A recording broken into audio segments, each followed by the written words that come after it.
Kisah saudagar bertangan kudung. Beberapa waktu yang lalu, ketika hamba untuk pertama kalinya tiba di negeri ini, hamba membawa banyak barang dagangan. Hamba bukanlah penduduk asli negeri ini, karena hamba dilahirkan di Mesir sebagai seorang Kristen Koptik. Ayah hamba adalah seorang maklar yang ketika hamba mulai dewasa dan kemudian beliau wafat, hamba menggantikan posisinya sebagai seorang maklar. Pada suatu hari ketika hamba sedang duduk-duduk, hamba melihat seorang pemuda tampan berpakaian mewah datang dengan mengendarai seekor keledai. Ketika pemuda itu melihat hamba, dia mengucapkan salam dan hamba pun segera berdiri untuk menghormatinya. Pemuda itu mengeluarkan sehelai kain yang digunakan untuk membungkus sebuah wadah berisi biji wijen seraya berkata, "Berapa harga satu idrib wijen seperti ini di sini?" 100 dirham, jawab hamba. Kalau begitu, datanglah kau nanti bersama beberapa orang kuli angkut dan juru timbang ke sebuah penginapan khusus musafir yang terletak di dekat pintu kemenangan untuk menemuiku, ujar pemuda itu sambil meninggalkan hamba. Kemudian hamba memulai mencari calon pembeli dan mengatakan kepada mereka bahwa harga wijen yang akan dijual adalah 120 dirham. Setelah itu hamba berangkat bersama 4 orang kuli angkut dan seorang juru timbang untuk mendatangi tempat yang disebutkan oleh si pemuda. Sesampainya hamba di penginapan pemuda itu, ia ternyata telah menunggu hamba. Setelah sedikit berbasa-basi, pemuda itu membuka kuali besar yang berisi wijen. Setelah ditimbang, ternyata jumlah wijen yang dibawa pemuda itu mencapai 50 idrib. Pemuda itu lalu berkata kepada hamba, "Engkau kuberi bagian 10 dirham untuk setiap idrib yang terjual sebagai jasamu sebagai maklar. Tetapi dengan syarat kau jangan menaikkan harga wijen yang kujual tadi ini. Jadi, karena harga seluruh wijen yang kubawa ini adalah 50 dirham, maka kau boleh mengambil 500 dirham dan aku mendapatkan 4.500 dirham sisanya. Jika kau telah berhasil menjual seluruh daganganku, aku akan menemuimu untuk mengambil uangku." "Terserah saja kaulah," jawab hamba. Lalu hamba berpamitan kepada pemuda itu untuk menjual dagangannya. Pada hari itu hamba berhasil menjual wijen seharga 1.000 dirham. Sementara pemuda itu tak kunjung menemui hamba sampai sebulan lamanya. Sebulan kemudian pemuda itu mendatangi hamba dan bertanya, "Mana bagianku?" Ini bagianmu," jawab hamba seraya menyerahkan bagiannya. Namun pemuda itu berkata, "Peganglah uangku ini sampai aku datang lagi untuk mengambilnya." Pemuda itu kemudian meninggalkan hamba dan pergi entah kemana. Setelah sebulan kemudian pemuda itu datang dan menanyakan bagiannya. "Mana bagianku?" katanya. "Ini bagianmu," jawab hamba seraya menawarkan padanya untuk bersedia duduk-duduk sebentar bersama hamba sambil makan-makan. Namun pemuda itu menolak sambil berkata, "Peganglah uangku itu sampai aku datang lagi untuk mengambilnya." Dan lagi-lagi pemuda itu pergi meninggalkan hamba tanpa mengambil sedikit pun bagiannya. Setelah sebulan berselang, pemuda itu muncul lagi seraya berkata, "Besok aku akan mengambil bagianku." Maka hamba pun menyiapkan uang bagian pemuda itu dan hamba tunggu kedatangannya keesokan harinya. Tetapi entah mengapa pemuda itu tak kunjung menunjukkan batang hidungnya, sehingga terbesit pikiran di dalam hati hamba, betapa ternyata pemuda yang menitipkan dagangannya kepada hamba itu adalah orang yang sangat baik. Baru setelah sebulan berlalu, pemuda itu muncul dengan mengenakan pakaian yang sangat mewah. Ketika bertemu dengannya, hamba memberi hormat dan mengucapkan doa untuknya. Kepadanya hamba berkata, "Hai pemuda, jadi kapan kau akan mengambil bagianmu?" Pemuda itu menjawab, "Tenanglah dulu. Tunggulah hingga aku menyelesaikan urusanku, baru kuambil bagianku." Setelah berkata demikian, pemuda itu pergi meninggalkan hamba. Dalam hati hamba bergumam, "Demi Allah, jika pemuda pemurah itu datang lagi, aku akan menjamunya dengan sebaik-baiknya. Karena aku telah mendapatkan begitu banyak uang dari modal yang dititipkannya." Tetap setahun setelah perjumpaan hamba yang pertama kali dengannya, pemuda itu kembali muncul. Kali ini dia mengenakan pakaian yang jauh lebih mewah dibandingkan semua pakaian yang pernah dikenakannya. Hamba pun memohon agar pemuda itu bersedia menerima jamuan yang hamba sediakan. Pemuda itu bersedia menerima jamuan hamba dengan syarat uang yang dibelanjakannya untuk membeli semua yang akan dihidangkan adalah uang miliknya. Hamba pun menyetujui permintaannya itu. Setelah semua makanan dan minuman dihidangkan, hamba persilahkan pemuda itu untuk duduk dan memulai makan. Pemuda itu duduk dan memulai menyantap makanan. Tetapi ada sesuatu hal yang mengagetkan hamba, yaitu bahwa ternyata pemuda itu makan dengan menggunakan tangan kiri. Setelah kami selesai bersantap, kami lalu duduk-duduk untuk berbincang-bincang.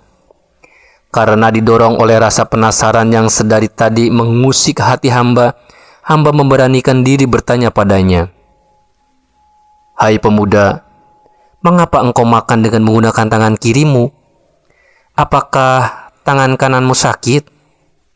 Setelah mendengar pertanyaan hamba, pemuda itu lalu bersenandung, "Kawan, jangan kau tanyakan tentang kekuranganku, karena yang ada hanya kesedihan dan rasa pilu.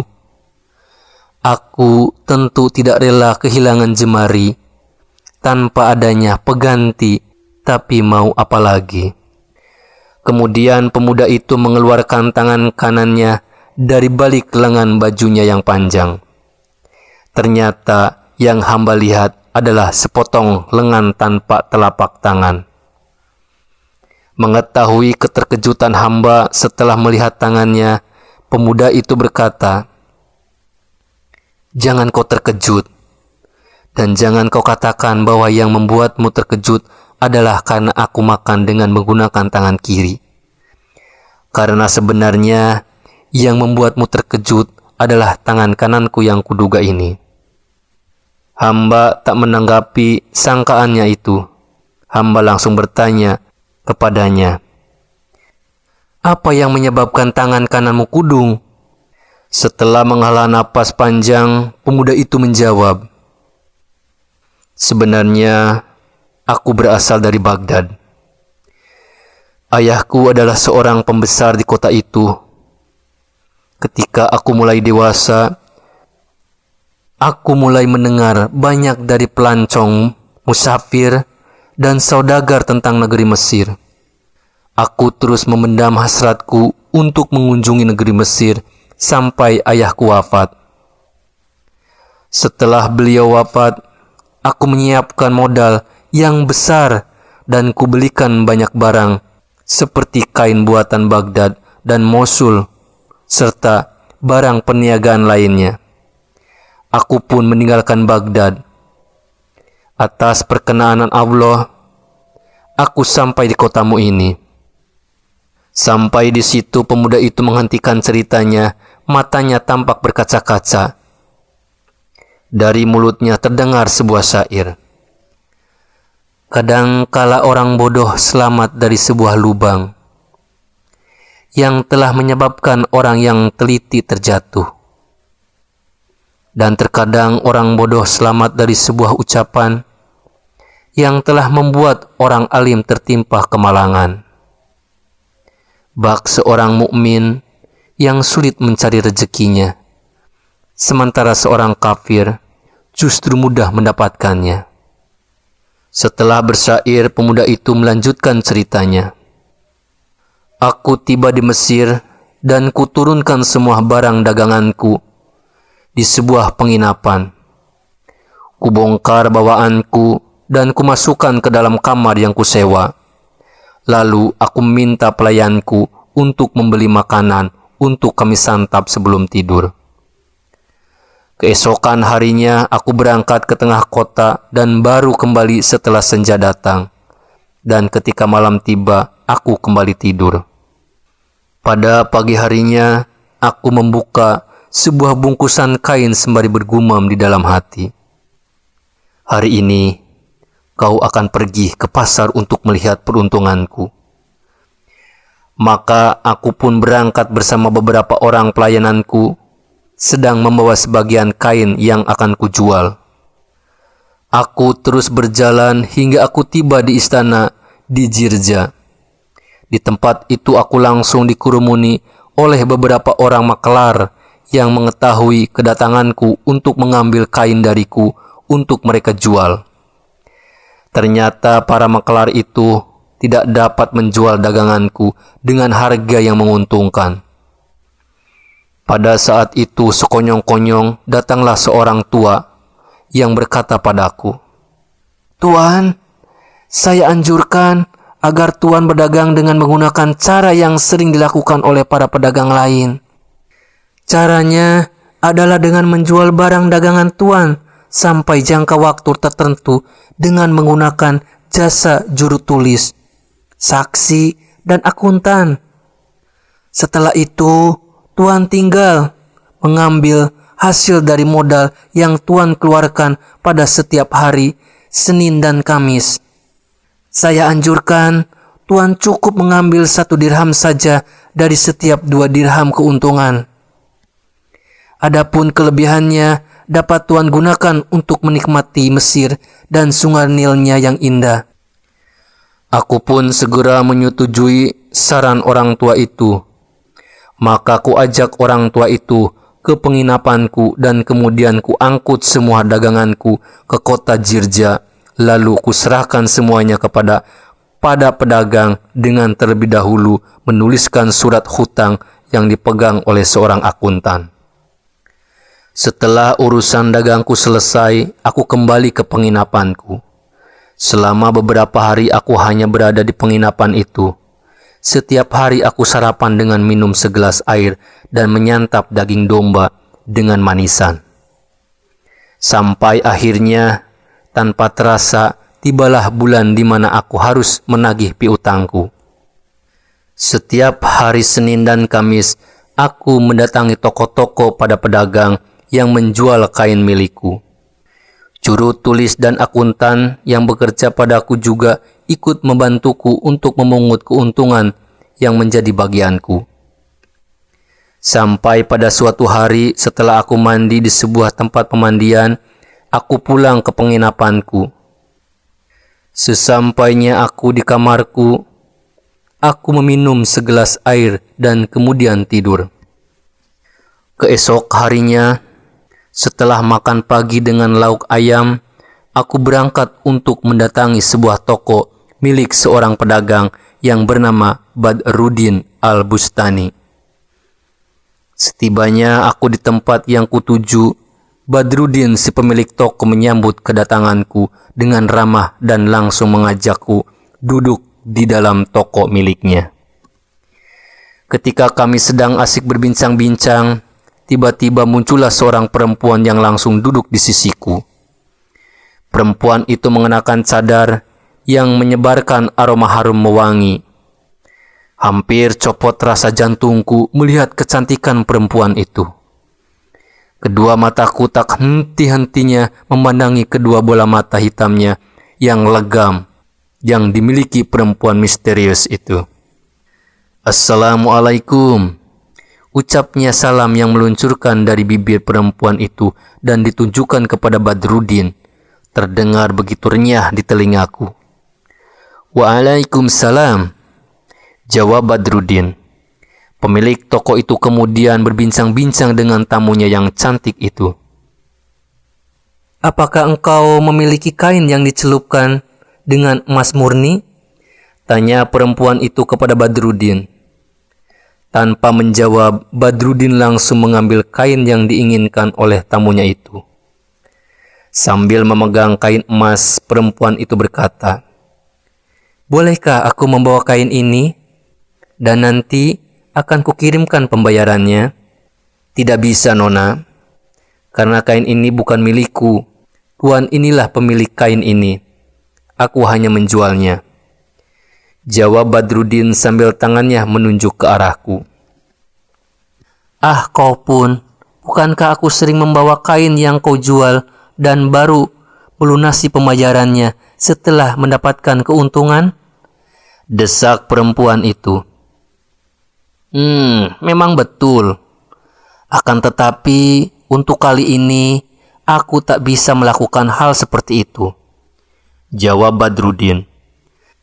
Perempuan itu lalu melemparkan kain emas yang dipegangnya ke arah Badruddin seraya berkata ketus, "Dasar pedagang tak tahu diuntung." Dan si cantik itu pun berlalu, sementara aku merasakan seolah-olah nyawaku ikut tercabut bersama kepergian perempuan itu. "Nona, kembalilah ke sini." Setelah berteriak ku panggil perempuan itu, si cantik itu menoleh. Bibirnya menyunggingkan senyum. Perempuan itu berjalan menghampiriku.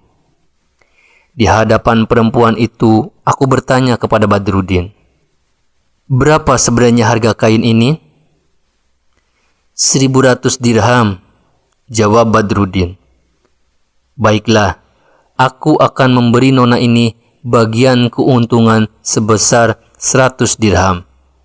Coba sekarang tolong kau ambilkan kertas untuk kutuliskan perjanjian dengan nona ini," kataku. Setelah aku selesai mencatat akad perjanjian dengan perempuan itu, aku pun langsung menyerahkan kain emas yang diminta perempuan itu kepadanya sambil berkata, "Nona, ambillah kain ini dengan setulus hati. Jika Nona ingin membayar harganya, datanglah padaku, kapanpun Nona mau. Namun jika Nona tak ingin membayarnya, maka aku akan menghadiahkan kain emas ini untuk Nona." Si cantik itu menjawab, "Semoga Allah menganugerahi segala kebaikan dan harta yang melimpah kepada Tuan, dan semoga Dia menjadikan Tuan sebagai suamiku." Mendengar jawaban itu, sontak aku berujar, "Nona, aku akan menghadiahkan kain ini untukmu, dan aku juga akan memberikan suatu kain emas lagi. Tetapi dengan syarat Nona mengizinkan aku untuk melihat wajah Nona." Perempuan itu kemudian melepas cadar yang dikenakannya. Dan ketika kedua mataku melihat wajahnya, kurasakan diriku hampir pingsan karena ternyata perempuan itu memang benar-benar cantik. Dia lalu mengambil kain emas pemberianku dan kemudian pergi meninggalkanku sambil berkata, "Aku harap Tuan tidak berlaku kasar padaku." Dan sebentar kemudian sosok perempuan itu telah hilang di telan riuh pasar yang mulai ramai. Sementara aku terus mematung seperti kehilangan akal. Panah cinta kurasakan begitu dalam menghujam hatiku. Seperti anak kecil yang menemukan mainan kesukaannya, aku langsung bertanya pada Badruddin segala hal tentang perempuan itu. Badruddin berkata, "Nona itu adalah seorang gadis yang sangat kaya raya. Karena dia adalah putri dari seorang penguasa yang telah ditinggal mati oleh ayahnya dan menerima warisan yang sangat banyak." Setelah mendengar keterangan itu, aku pun berpamitan kepada Badruddin untuk kembali ke penginapanku. Semalam suntuk pikiranku terus melayang teringat akan gadis cantik yang kujumpai di toko Badruddin itu. Tak sesuap nasi pun makan malamku dapat kutelan. Dan tak sedetik pun mataku terpejam hingga pagi datang. Aku benar-benar sedang mabuk kepayang. Ketika pagi tiba, aku segera mandi dan mengenakan pakaianku yang paling mewah. Setelah makan minum sekadarnya, aku langsung berangkat ke pasar menuju toko Badruddin. Setelah beberapa saat aku duduk-duduk bersama Badruddin di toko miliknya, datanglah perempuan manis itu dengan mengenakan pakaian yang lebih indah dari yang dia pakai kemarin. Pujaan hatiku itu datang bersama seorang pelayan perempuan. Setibanya di depan toko Badruddin, si cantik itu langsung mengucapkan salam padaku. Sedangkan Badruddin diacuhkannya begitu saja. Lalu gadis itu berkata padaku, "Kirimlah orang untuk mengambil uangmu yang 1.200 dirham. Berikut kain pemberianmu." "Mengapa kau kembalikan pemberianku?" tanyaku. "Aku ingin terbebas darimu," jawabnya. Setelah mengucapkan keinginannya, perempuan itu berbasa-basi sejenak denganku. Dan ketika dia hendak pergi, aku memberi isyarat agar dia jangan pergi dulu. Namun dengan wajah masam, dia pergi meninggalkanku begitu saja. Sementara aku, seperti kemarin, hanya berdiri mematung sambil memandangi kepergiannya. Hatiku rasanya remuk. Aku lalu meninggalkan toko Badruddin untuk mendatangi toko lain. Tetapi di tengah perjalanan, aku dihampiri oleh seorang pelayan perempuan. Pelayan itu berkata, "Wahai Tuan, hamba harap Tuan berkenan menemui majikan hamba." "Siapa majikanmu itu?" "Sungguh, aku tidak mengenal siapapun di negeri ini," kataku. "Sebegitu cepatkah Tuan melupakan majikan hamba?" tanyanya. Lalu dia berkata, "Majikan hamba adalah perempuan yang berjumpa dengan Tuan tadi pagi di toko Pulan." Mendengar keterangan itu, hatiku menjadi berbunga-bunga. Kuikuti pelayan itu ke pasar untuk menemui majikannya yang ternyata adalah perempuan yang kuidam-idamkan itu. Ketika aku sampai di hadapan perempuan cantik itu, dia langsung memintaku duduk di sampingnya. Kemudian dia berkata, "Kekasihku, sungguh sebenarnya aku sangat mencintaimu. Sejak kali pertama kita bertemu, aku jadi susah tidur dan nafsu makanku pun hilang. Sedangkan cintaku padamu jauh lebih besar dari cintamu padaku itu. Meski aku tak sempat mengungkapkannya padamu," jawabku. "Kekasihku, bolehkah aku datang ke tempat tinggalmu?" tanya perempuan itu. "Aku orang asing di negeri ini. Dan saat ini aku tinggal di sebuah penginapan. Jika kau mempercayaiku, bagaimana kalau aku saja yang datang ke rumahmu?" kataku. "Baiklah kalau begitu," jawabnya setuju. Lalu ia berkata, "Tetapi bukankah sekarang malam Jumat? Rasanya tidak pantas kau datang malam ini ke rumahku. Bagaimana jika kau datang ke rumahku besok setelah salat Jumat?" Baiklah, aku setuju," jawabku. "Kalau begitu, selepas salat Jumat esok hari, berangkatlah kau dengan keledaimu ke tempat yang bernama Al-Habaniyah. Sesampainya kau di sana, tanyalah pada orang-orang letak gedung Abu Syamah. Di tempat itulah aku tinggal. Dan ingat, jangan kau terlambat, karena aku menunggu kedatanganmu." Kami pun berpisah. Aku pulang ke penginapanku. Pada malam harinya, kedua mataku tak mau kuajak tidur barang sejenak. Seolah-olah ia sudah tak sabar lagi untuk menanti datangnya pagi. Pada pagi harinya, aku segera mandi, mengenakan pakaianku yang paling indah, dan memercikan minyak wangi. Dengan membawa uang 50 dinar yang kusimpan di dalam sapu tangan, aku berangkat meninggalkan penginapanku menuju gerbang Jawila. Di tempat itu aku mendatangi tempat penyewaan keledai. Kepada tukang keledai, aku minta diantarkan ke Al-Habaniyah. Setelah berjalan beberapa saat, tibalah aku di jalan Al-Minkari. Kepada tukang keledai kukatakan, masuklah ke jalan itu dan tanyakan di mana letak gedung Abu Syamah. Tukang keledai itu menuruti perintahku dan tak berapa lama kemudian dia kembali. Turunlah Tuan, kata tukang keledai itu, biar hamba tunjukkan di mana letak gedung yang Tuan cari. Si tukang keledai itu lalu berjalan di depanku dan aku mengikutinya dari belakang. Akhirnya kami pun tiba di depan sebuah gedung. Aku lalu berkata kepada tukang keledai, besok jemputlah aku di tempat ini. Baik Tuhan, jawabnya. Aku lalu mengeluarkan uang 1/4 dinar dan kuserahkan kepada tukang keledai itu. Ia pun pergi meninggalkanku. Karena aku cukup yakin bahwa rumah mewah yang kudatangi itu adalah tempat tinggal si gadis cantik, maka aku beranikan diri untuk mengetuk pintunya. Pintu pun terbuka. Di hadapanku berdiri 2 orang gadis kecil yang cantik-cantik. Mereka berkata, masuklah, majikan kami telah menunggu Tuan sejak tadi. Bahkan semalaman beliau tidak tidur karena menunggu kedatangan Tuan. Aku melangkah masuk ke dalam rumah itu. Bukan main mewahnya tempat tinggal gadis itu. Tak tanggung-tanggung untuk mencapai bagian dalamnya, aku harus melewati 7 buah pintu. Di sekeliling rumah terdapat belasan jendela yang langsung menghadap ke arah taman yang berisi berbagai macam tanaman, buah beraneka warna. Taman itu dibelah oleh sebuah sungai kecil dengan burung-burung berterbangan di sekitarnya. Langit-langit rumah yang kumasuki itu didominasi oleh warna kuning, berkilauan yang berasal dari emas murni yang melapisinya.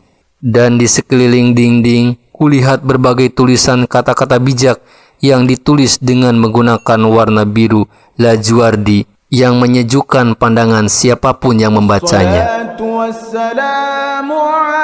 Pagi pun datang, Syahrajat menghentikan ceritanya. Ya Imam al-Mujahidin,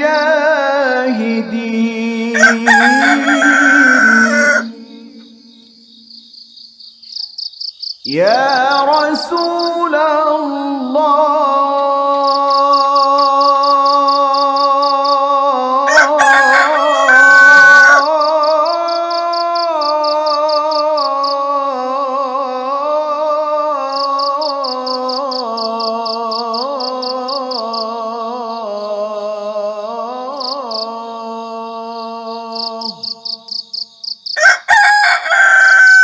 الصلاة والسلام